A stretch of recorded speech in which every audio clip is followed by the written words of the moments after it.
Welcome to Voices of Experience, the official podcast of the National Speakers Association. I'm your host, technology strategist and futurist Crystal Washington. In a rapidly changing world, our in-person and webinar attendees need space to refresh with laughter and fun. In today's episode, we're going to explore the healing power of humor. Are you ready? Let's go.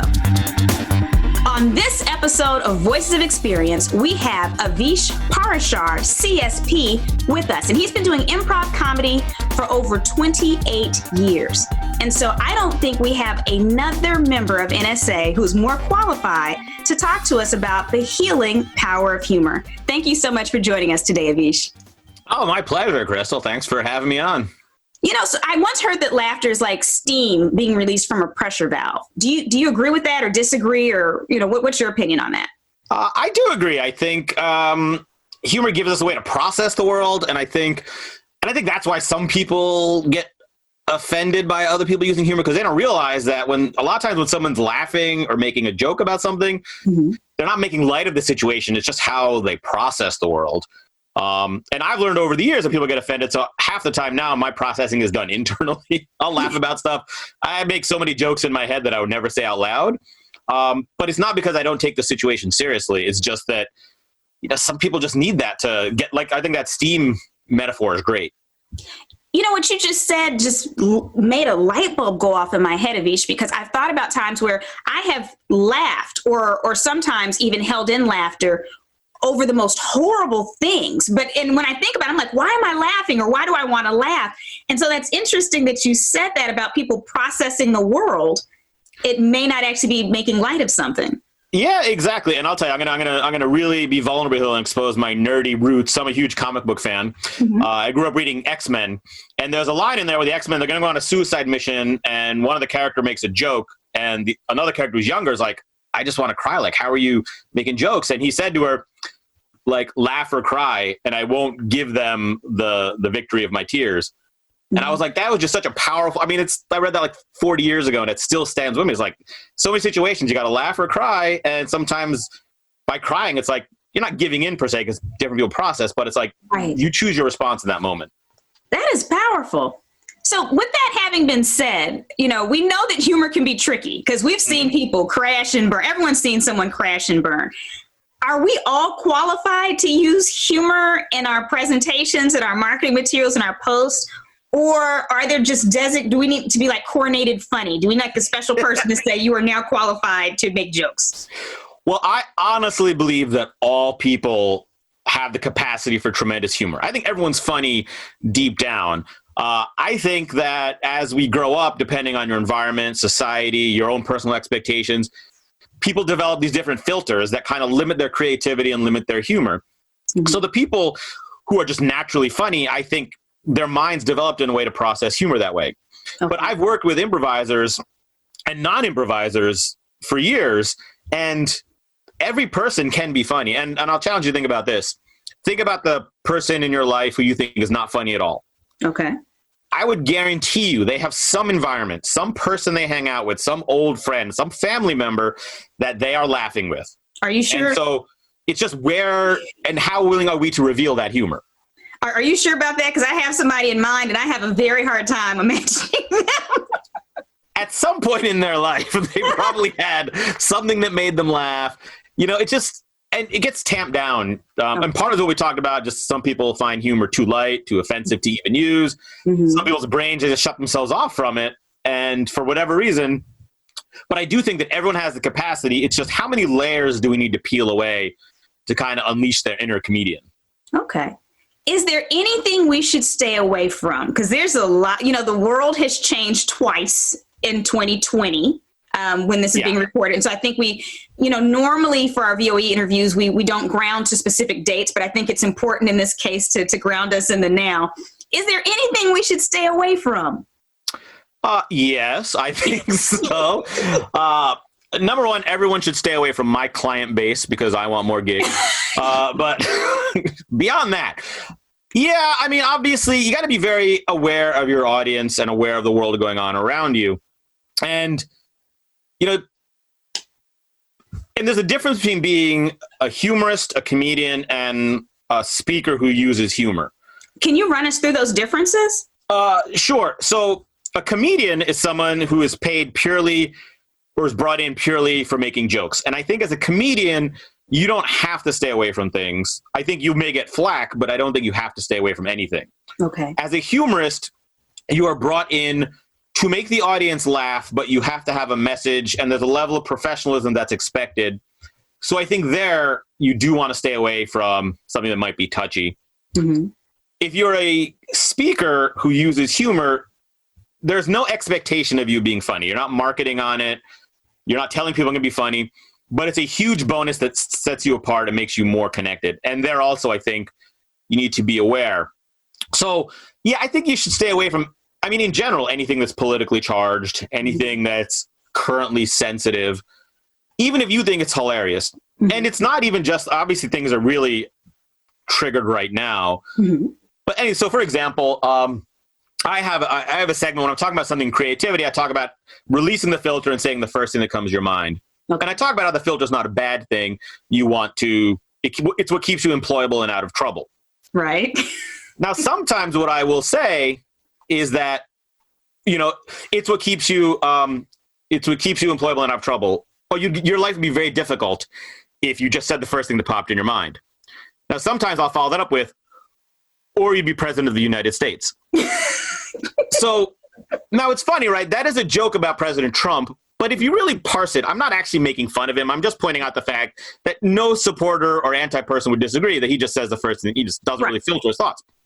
So there are places I wouldn't tell that joke because I know that even though in my head I know I'm not actually like ripping him apart or anything, that just the act of invoking Trump with a joke would get some people defensive, some people thinking I'm like a leftist or, you know, whatever. So there's definitely audiences that, and, you know, if like I'm in a more red state, then I'm not going to say that joke. If I'm, say, in the Northeast, you know, I'll make it. And when I tell the joke in front of the right crowd, it kills. I get applause. And when I pull back and don't tell it, that's fine. Mm-hmm. And along the same lines, I have the audience do an exercise where they're planning a party and it gets out of control. And they get more and more, like it's about saying yes and. So like, let's do this. And I'll mimic the audience. And at one point I'll say, let's get Taylor Swift to perform on board. And that was great.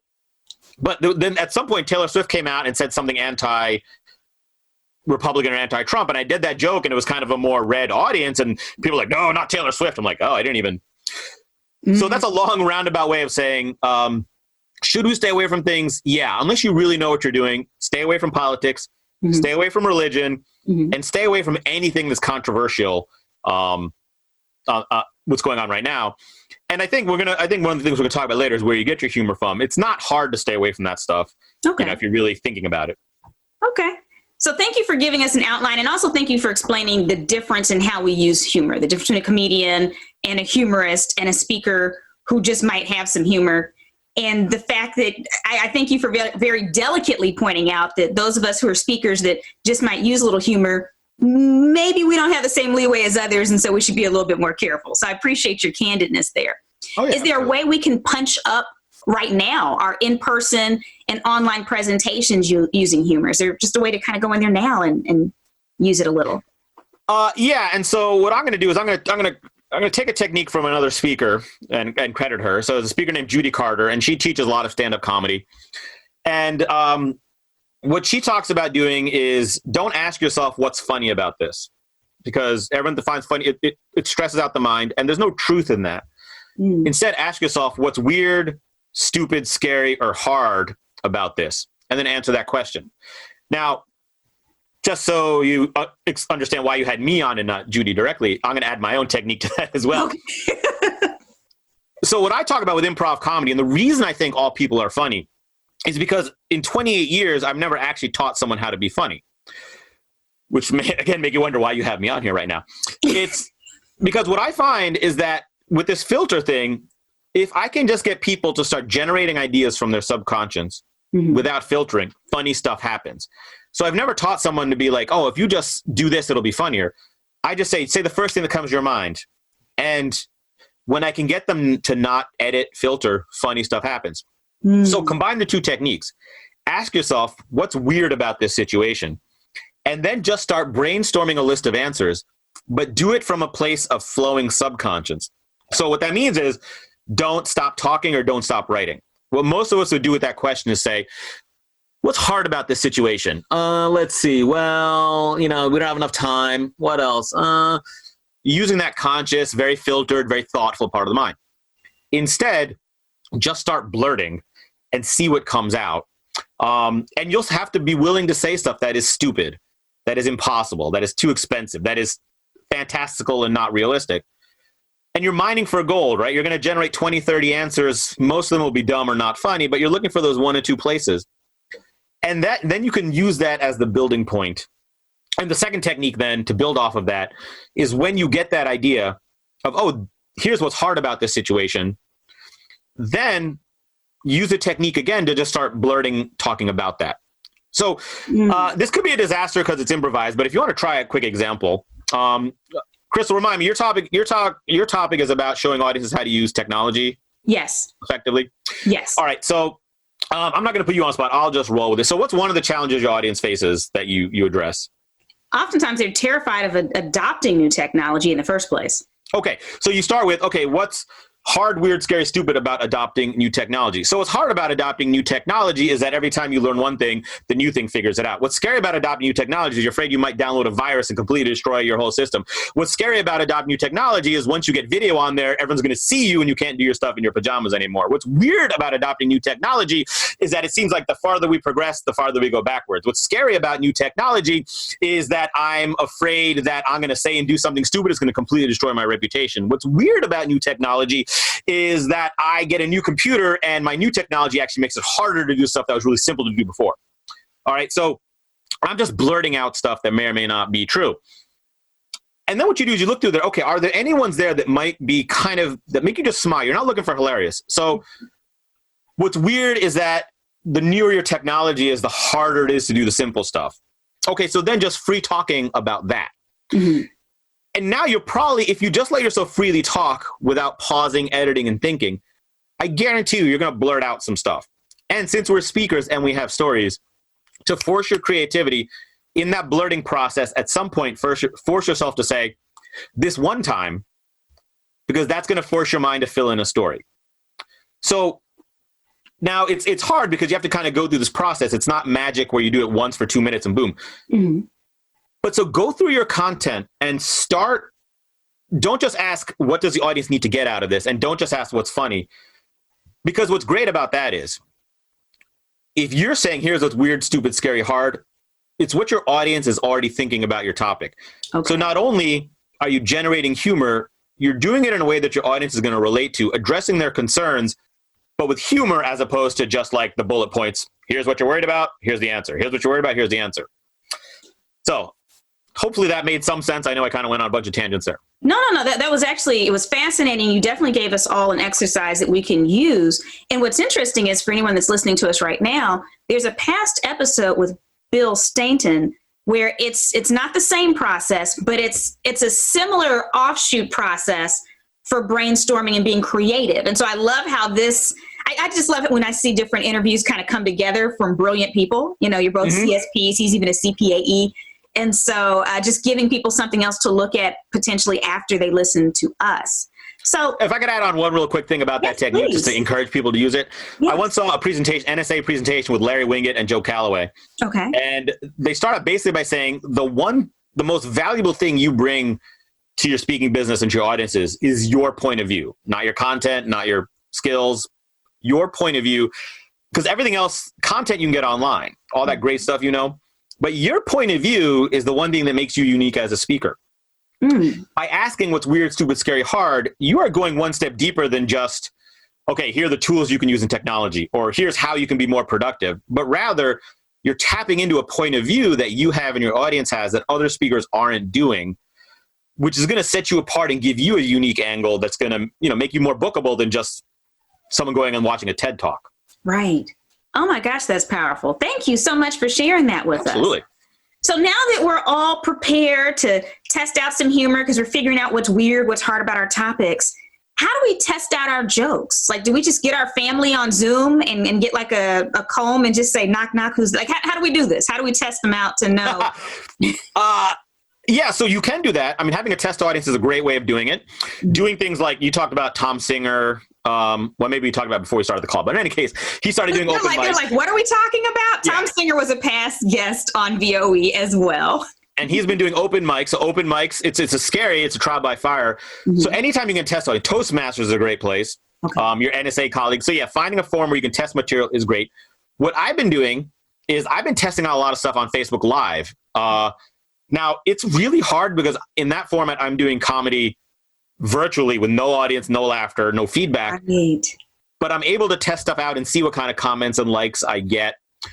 And you can weave it into your existing material. Now, the rule of thumb is put in new material around old material. So don't shove in a 5-minute new segment if you're new to this. Okay. But throw in like 1 or 2 jokes or lines around within your content that you know. Now, the great thing about being a speaker and the great thing about this point of view stuff is if you're not writing a joke, if people don't laugh at it, it doesn't really bomb. Okay. You know, if I'm saying a joke where clearly I'm just doing a throwaway thing to make you laugh and you don't laugh, I feel awkward. But if I'm telling a story, I'm like, yeah, no, you know what's really hard about technology is that like the minute you update your computer, all your old stuff stops working. And if no one laughs at that, all right, you just made a point and then you move on. Right. But don't try to do a whole long bit out of nowhere. Build up to a piece by piece, find stuff that works and then grow it and stick it in your material that's already working. Okay. So test it out and then, you know, weave it in slowly and develop it as you go. And I do think you made an interesting point about not having a live audience, because I think for any speaker that uses humor in their presentations, I don't consider myself a humorist and I'm certainly not a comedian, but I use a lot of humor. And it's interesting because when you can test things out on an audience, you not only see their reactions, but sometimes you realize you have unintentional jokes. Like there are times where I'm being completely serious and I get just people falling out of their chairs laughing. And then you like, it's like that notepad, that imaginary notepad, like, okay, make a note of that. So it is harder in a virtual environment, right? Because you're not hearing the feedback.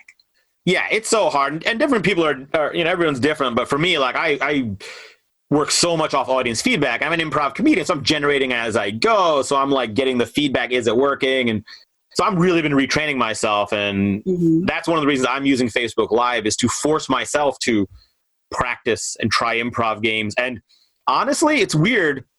I think one of the big limitations the listener is going to have is feeling silly. It's vulnerable trying to be funny and wanting the audience to laugh and then not laughing. And I've done improv for 28 years and I still worry about looking too silly when I'm doing a character voice or playing a random improv game where I'm moving all over the place. And so I'm doing this to push myself farther out of my comfort zone to develop that almost that armor. Okay. Which I had developed for live audiences, and I got to redevelop it even more for virtual audiences. So just get that practice out there and build your self-esteem and that kind of comedic armor up a little bit at a time. Okay. And I would think that practicing in a virtual format where where most of us are at now, some people are starting to have a few live events trickle in, but I would imagine practicing in this harder situation can only make you better in person because it would be easier. I would think it's kind of like trial by fire, and then I don't know. Is that the way to look at it, or am I just trying to be motivational? Well, that is how I'm looking at it. Okay. I appreciate what Dan Thurman, CPAE, past president of our chapter, when he was convention chair. Not when he did a presentation. He's a juggler, and he said, you know, he was talking about juggling 5 bowling pins at once or 4 bowling pins at once, and he said, you know how to get really good at juggling 4 bowling pins? Try bowling 5. Or try juggling 5. Oh. He's like, once you start juggling 5, 4 becomes easy. So I think to that, yeah, if you could do humor successfully in a virtual environment, yeah, when you get in front of an audience, you get that feedback, that's going to be such a no-brainer. Avish, you have been amazingly generous with your time and your information. I would love if you could just leave everybody, if you could leave all the speakers listening right now with one thing that they can do right now, what would that be around humor? If you could just leave them with one thing, what would that be? Well, I'd go back and say, do that exercise right now, though. Weird, scary, stupid, hard, and just let yourself flow.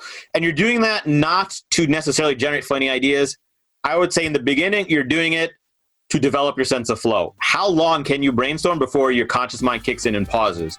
The more stamina you build, the deeper you go, the more random funny ideas are going to come. So right away, start with that exercise. It only takes like 5 minutes. Weird, scary, stupid, hard, and just write for as long as you can before your mind stops and pauses. Have you registered for the National Speakers Association's annual conference? Influence 2020 has pivoted completely to give you what you need right now: actionable ideas and strategies that you can implement immediately to grow your business, expand your revenue streams, and emerge from challenging, unprecedented times even stronger than before. Save your travel expenses and join us for a unique, unmissable virtual experience that emphasizes content and techniques for both making money now and laying the groundwork to thrive in the future. 3 months of virtual, over 25 incredible breakouts, and one unforgettable experience. Please visit nsaspeaker.org and click on the Events tab to learn more. Thank you for tuning in to Voices of Experience, the podcast of the National Speakers Association. Catch us on your favorite podcast app, YouTube, and NSA's social media profiles. I'll see you next week.